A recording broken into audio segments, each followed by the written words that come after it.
Ukraine launched a precision strike deep inside Russian territory just hours after President Joe Biden lifted restrictions on the use of American munitions the Ukrainian army utilized, HIMARS to target Belgrade, a key base for Russian attacks in northern Ukraine.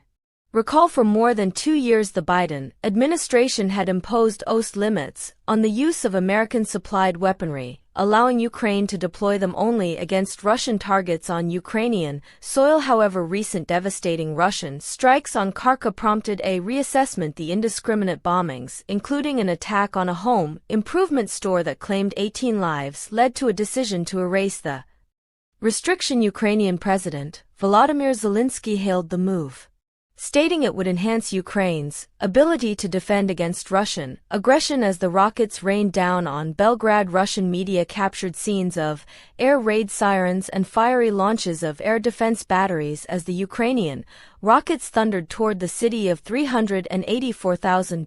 Belgrade and its surroundings serve as a base for Russian forces launching attacks on Ukrainian border towns, particularly towards Kharkiv. The strike on Belgrade marks a significant move in Ukraine's ability to target Russian military assets deep inside Russia. Forbes assesses previously Ukraine had only used locally made or European munitions for such strikes. However, the availability of American-made precision weapons like HIMARS and ATACMS now offers Ukraine a more potent capability.